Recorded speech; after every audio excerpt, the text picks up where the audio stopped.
Thank you very much for joining us in studio here. My name is Brendan Fitzpatrick, and I'm pleased to be joined by John Stefanini today. He is one of the two candidates for the District 8 seat on the Framingham City Council. John, thanks for coming in today. It's a Brendan, pleasure to be here. Thank you very much, John. And again, this is for the District 8 City Council seat in early November. John will be on the ballot against Leslie White Harvey. John, I'm sure plenty of people are aware of your background, but for people who aren't aware, just briefly give us a rundown of your background within politics, whether it's at the municipal or at the state level. So I've lived in Framingham most of my life, other than education and some career opportunities. Raised two girls with my wife on Bethany Road. I've been active in a volunteer capacity most of my life when I'm not raising children or chasing a legal career.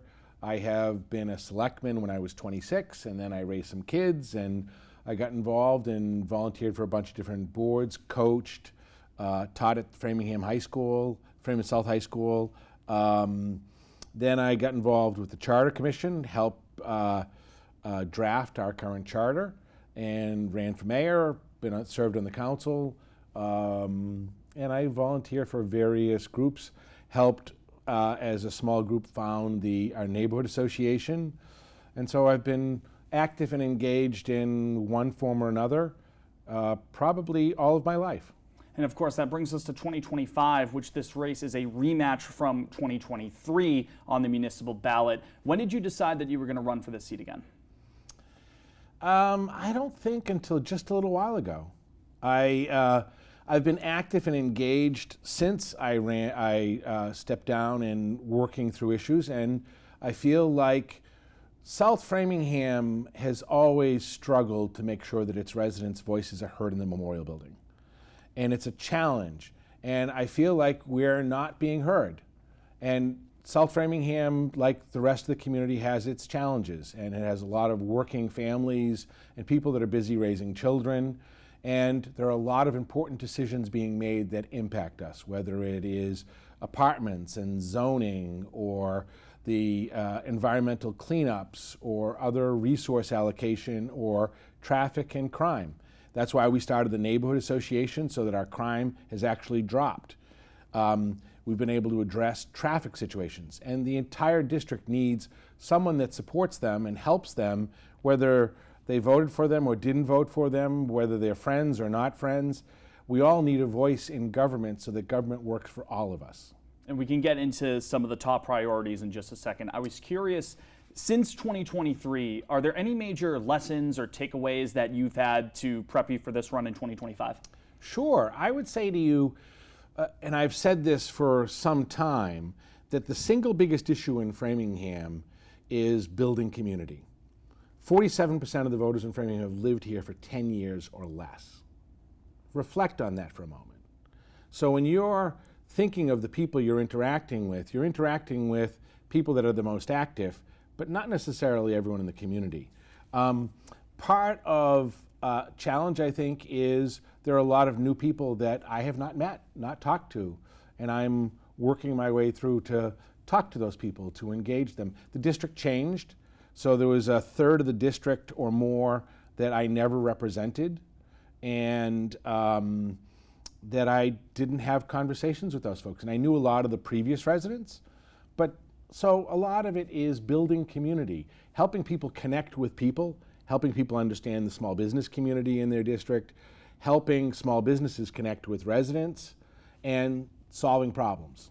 So with that in mind, with the idea of building community, on top of that, what are some of the top priorities that you'd identify? You kind of alluded to the zoning and the housing situation as potentially one of them, but what are some of the top priorities that you'd look to be enacting in the City Council if you are victorious in November? So I would say to you, quality of life. We need to build a new Southside Elementary School. I led the effort to implement the school committee selection of Bethany Convent and helped the mayor connect with the convent and purchase it. As you know, prior to that, we had been denied 2 or 3 times in the school building assistance process. We've since been accepted into it and are now part of it because we have a piece of land. I helped spearhead that effort. And I want to work to make sure that we're building a school in 3 years, as the school committee wants, not in 9 or 10, because it works its way through, it's going to require a lot of focused attention and a lot of dedicated work. Capping the Mount Waite landfill. It's an environmental contamination that has been undressed for a long period of time. DEP has been pushing us to do it.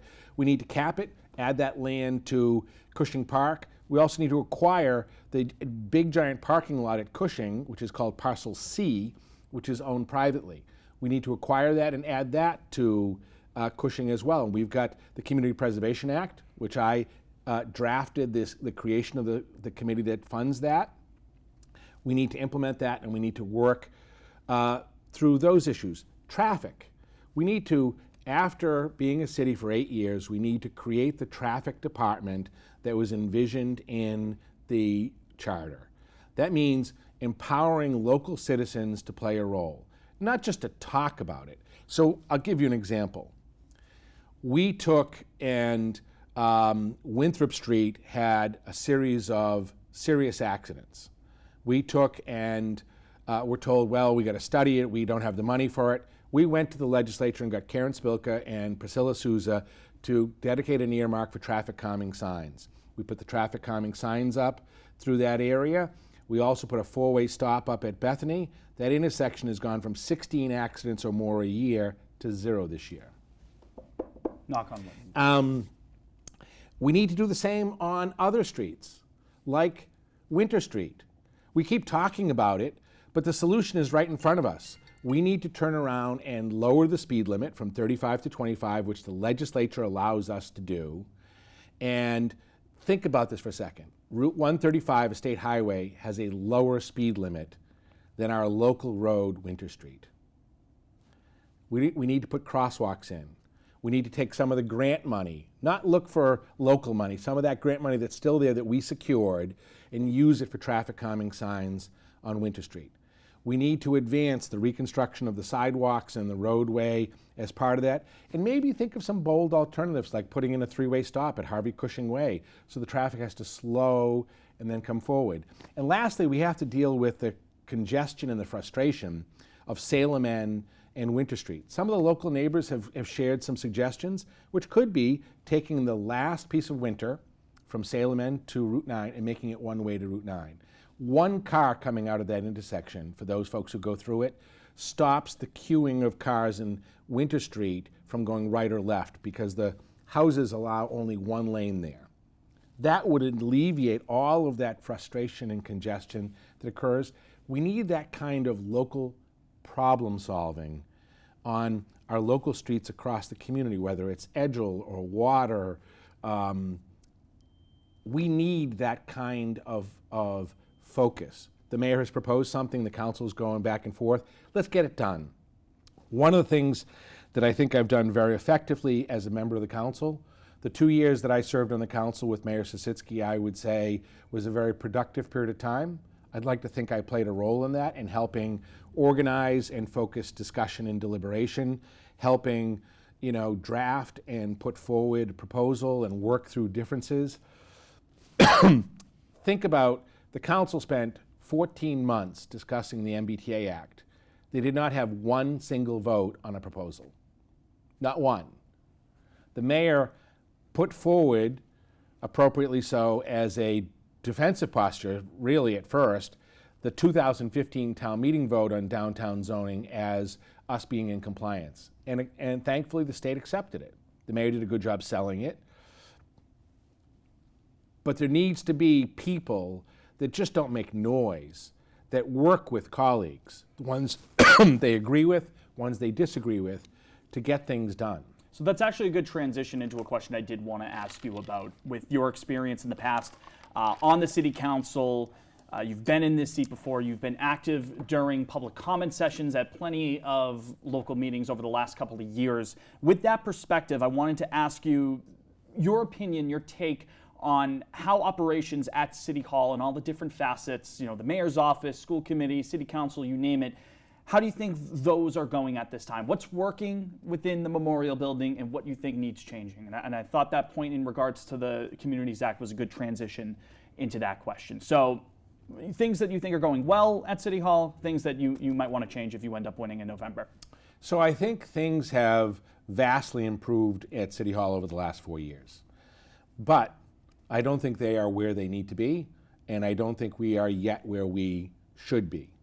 And I would give the mayor a lot of credit for taking systems that had fallen apart or not been nurtured and helping put them together.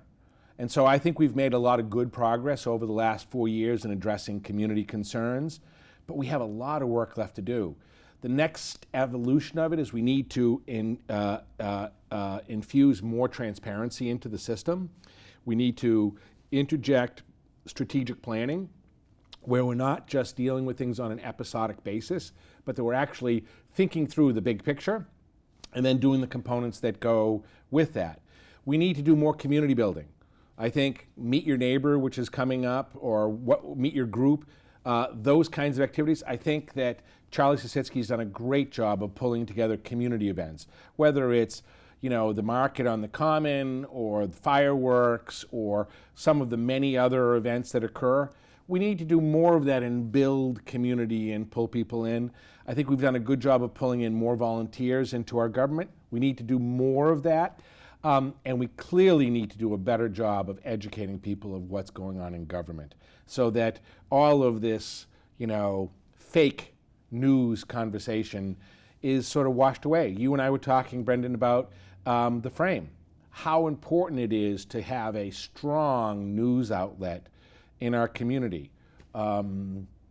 So the answer is I think that I would give them good grades for making good progress, and I would say there's more work that needs to be done continuing along that path in terms of what we need to do. And that leads into specifically this race within this district. Again, you'll be running once more against Leslie White Harvey. I was curious to hear from you, what are some topics or some issues or initiatives that you actually are in lockstep with Leslie White Harvey on, and some topics or issues that you might disagree on? So I think we need to make progress. Progress to me means being open and transparent and working collaboratively. That means there are no secrets. We've got to put everything on the table. We've got to talk about our problems. And it means we need to collaborate with everyone. I talk with people I agree with. I talk with people I disagree with. I talk with people who like me. I talk with people who don't necessarily like me. That's part of volunteering and being in the job. I'll give you an example. About half this district is represented by the Coburn-Ville Tripoli Neighborhood Association. We meet once a month with between 30 and 100 people. That makes it the biggest, largest neighborhood group in Framingham. Not the oldest. Saxonville is older. Pheasant Hill is older.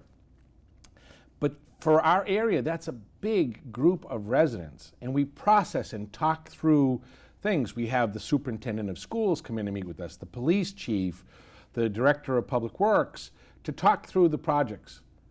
How many of those meetings do you think our counselor has been to? Tell me. Not one. None? Not one. She's invited to every single meeting. Now, I've been active in that group, and that might be a little intimidating. But those people deserve representation as well. Our entire community deserves representation.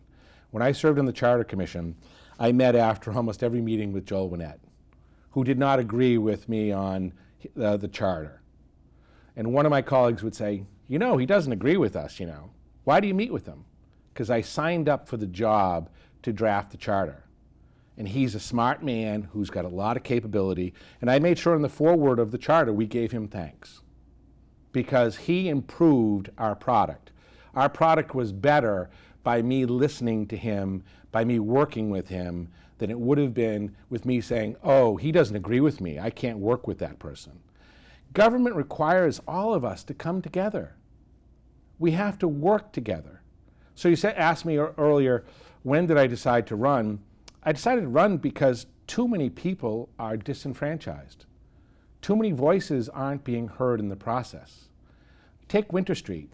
We're having a lot of happy talk about it. We're not solving the problem. I went through and laid out for you what the solutions could be. Those aren't my solutions. Those are solutions that are a composite of neighbors and community leaders and engineers. We can't just talk about it again. We've got to get that solution done. That means you need to build coalitions within the council, within groups of people, and not be confrontational, not ignore people. You have to accept and engage in a process. I learned that approach to government by watching Ted Kennedy, who worked with Republicans and Democrats. Part of the challenge in our country right now is we have this, winner take all, and I'm not working with anybody else. We need to collaborate with each other. You mentioned transparency a couple of times throughout this conversation. It's something that you've brought up yourself while holding this position a couple of years ago. I wanted to hear from you your opinion on the state of transparency within the municipal government, things that you think are going well, things that you think could change. So I think we've done a good job with increasing our website. I think our website covers more things.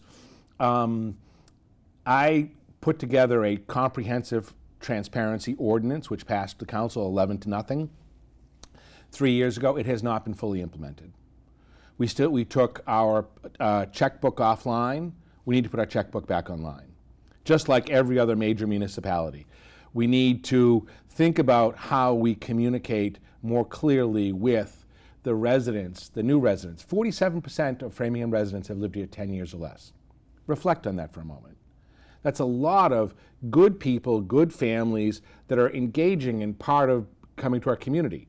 Imagine you get a new employee at your workplace and you treat them the same way you treat every other employee. You don't tell them where the coffee pot is or the bathroom is. You don't tell them how to get supplies. You don't tell them who to go to solve a problem. That person's not going to be very productive. We need to have an onboarding process. And in government, part of that onboarding is not just one-on-one with people. It's about how do we share information?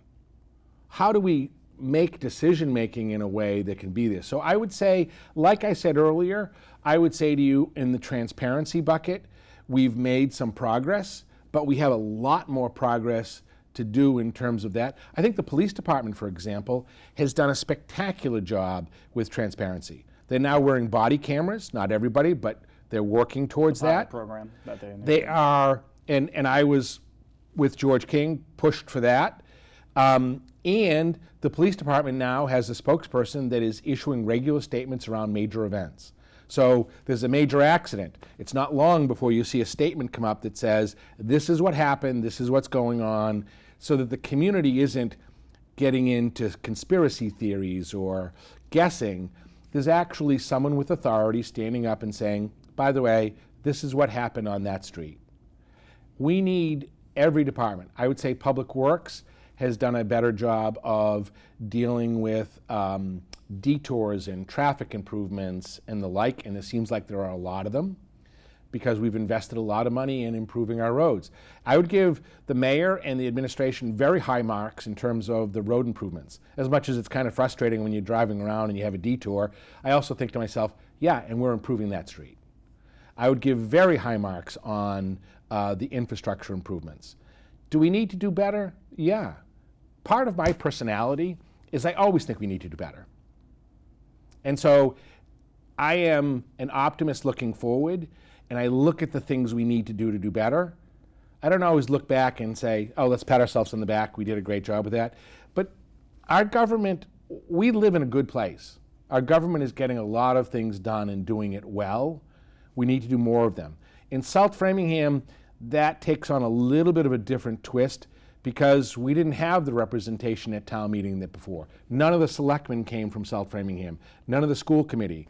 We have our first two chairs of the school committee, Priscilla Souza and Jessica Barnhill, in my entire lifetime. Think about that. So part of it is thinking through how we focus on things that matter to the entire community. When voters in District 8 get ready to fill out their ballots, what would be the one thing you would want them to think about? I don't really think that way. I'm not a one-person thinker, but I would say, I hope they look at me and say, John loves Framingham, and he has the skills, resources, and energy to improve our community. I'm accessible. You call me, My email is Stefanini, Stefanini 143 @gmail.com. My phone number is 508-878-2220. That's for the handful of people who don't already have it. Call me, text me, email me. I answer calls, I answer concerns. The best ideas come from people. And it sounds a little hokey, but it's true. And I can give you hundreds of examples through my life where we have improved something in our community because residents came forward and said, this is an issue we need to address. Again, folks, that's the District 8 City Council meeting, or not meeting, the District 8 City Council election that will be happening in early November. John Stefanini will be on the ballot. Until then, John, thank you very much for coming. Brendan, my pleasure. Anytime. Appreciate it. Thank you.